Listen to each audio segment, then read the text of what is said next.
여러분이 처음부터 들은 소식은 이것이니 곧 우리가 서로 사랑해야 한다는 것입니다. 우리는 가인과 같은 사람이 되지 말아야 합니다. 그는 악한 자에게 속한 사람이어서 자기 동생을 쳐 죽였습니다. 무엇 때문에 그는 동생을 쳐 죽였습니까? 그가 한 일은 악했는데 동생이 한 일은 의로웠기 때문입니다. 형제 자매 여러분, 세상이 여러분을 미워해도 이상히 여기지 마십시오. 우리가 이미 죽음에서 생명으로 옮겨갔다는 것을 우리는 압니다. 이것을 아는 것은 우리가 형제 자매를 사랑하기 때문입니다. 사랑하지 않는 사람은 죽음에 머물러 있습니다. 자기 형제 자매를 미워하는 사람은 누구나 살인하는 사람입니다. 살인하는 사람은 누구나 그 속에 영원한 생명이 머물러 있지 않다는 것을 여러분은 압니다. 그리스도께서 우리를 위하여 자기 목숨을 버리셨습니다. 이것으로 우리가 사랑을 알게 되었습니다. 그러므로 우리도 형제 자매를 위하여 목숨을 버리는 것이 마땅합니다.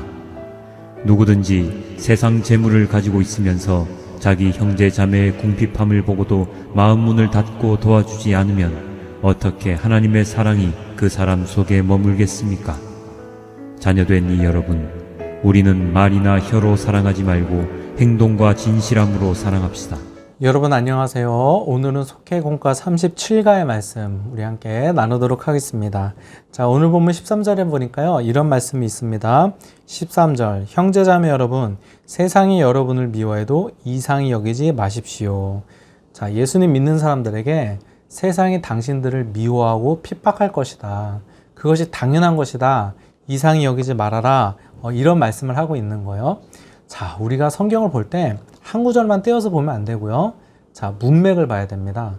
자, 지금 무슨 말씀을 하다가 지금 이 말씀이 나오는 것인가? 먼저 13절 바로 앞절인 12절에 보니까요, 가인과 아벨에 대한 이야기를 하고 있습니다. 12절 말씀, 우리는 가인과 같은 사람이 되지 말아야 합니다.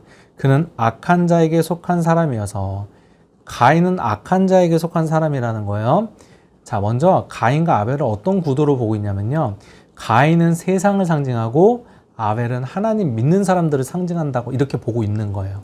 자, 다시 한번 볼게요. 12절, 그는 악한 자에게 속한 사람이어서 자기 동생을 쳐 죽였습니다. 가인이 아벨을 죽였어요. 왜 죽였어요?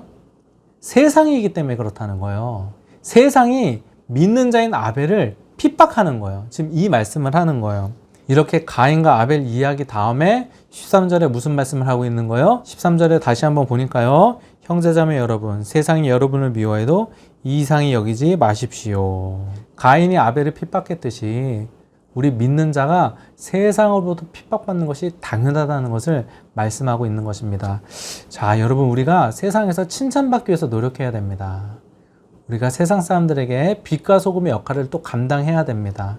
그러나 여러분, 우리가 아무리 노력해도 우리가 믿는 자답게 살 때 세상이 우리를 싫어하고 미워하고 핍박할 수밖에 없다는 것을 우리가 또 알고 있어야 되는 것입니다. 자, 그럼 오늘 본문이 이 가인과 아벨의 이야기, 또 세상 사람들이 믿는 자들을 이렇게 핍박한다는 이야기를 왜 하고 있는가? 자, 더 앞으로 가서 10절 말씀부터 한번 볼게요. 10절, 하나님의 자녀와 악녀의 자녀가 여기에서 환히 드러납니다.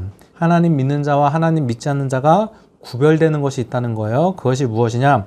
곧 의를 행하지 않는 사람과 자기 형제를 사랑하지 않는 사람은 누구나 하나님에게서 난 사람이 아닙니다. 자, 믿는 자, 믿지 않는 자가 구별된대요. 무엇을 통해서 구별된다는 거예요? 자기 형제 자매를 사랑하는가 사랑하지 않는가를 통해서 믿는 자와 믿지 않는 자가 구별된다는 거예요. 자, 자기 형제를 사랑하지 않는 자, 가인과 아벨 중에 누구였던 거예요? 가인은 사랑하지 않았잖아요. 믿지 않는 세상을 상징하는 거예요. 그러나 아벨은 어때요? 형제를 사랑하는 거예요. 믿는 자를 사랑하고 섬길 줄 아는 사람인 거예요. 결국 오늘 본문이 하고 싶은 말씀이 무엇이죠? 믿는 사람은 가인이 아닌 아벨처럼 형제 자매들을 사랑하고 섬길 줄 안다. 형제 사랑을 통해서 내가 믿는 자라는 게 증명이 된다. 이 말씀을 오늘 본문이 하고 있는 것입니다. 여러분, 형제 사랑처럼 이렇게 힘들고 부담스러운 말씀이 어디 있습니까? 그렇지 않으신가요? 저기 멀리 있는 아프리카 사람을 사랑하기 쉽지만 가까이 있는 옆에 있는 형제 자매를 사랑한다는 것은 오히려 더 어려운 일입니다. 제가 이 말씀 보면서 이런 생각했어요.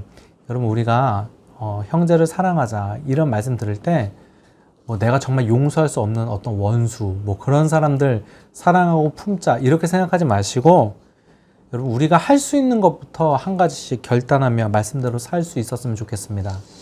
여러분 뭐 원수를 용서하고 이렇게까지 생각하지 마시고 여러분 먼저 여러분이 도울 수 있는 사람들 한번 생각해 보세요. 그리고 여러분 도울 수 있는 사람 또 도움이 필요한 사람들 한번 생각해 보시고 그 사람들을 한번 어떻게 도울까? 내가 어떻게 그 사람들에게 이 사랑을 실천할 수 있을까? 말로만 사랑한다 하지 말고 어떻게 그들의 필요를 채워줄 수 있을까? 이것을 한 번씩 생각해 봤으면 좋겠습니다. 위로가 필요한 사람들에게 문자나 연락을 보내는 것도 우리의 실천이 될 수도 있을 것 같아요. 여러분 이렇게 형제 사랑을 실천해서 여러분 믿는 자답게 살아갈 수 있는 여러분 되시기를 주님의 이름으로 부탁드립니다. 우리 질문 드릴게요. 첫 번째 질문은 여러분이 돕고 마음을 표현해야 할 사람들이 있는지 한번 생각해 보세요. 어떤 사람을 도와야 할지. 그리고 두 번째는 어떻게 그분들에게 형제 사랑을 실천하실지 한번 결단해 보시기 바랍니다. 감사합니다.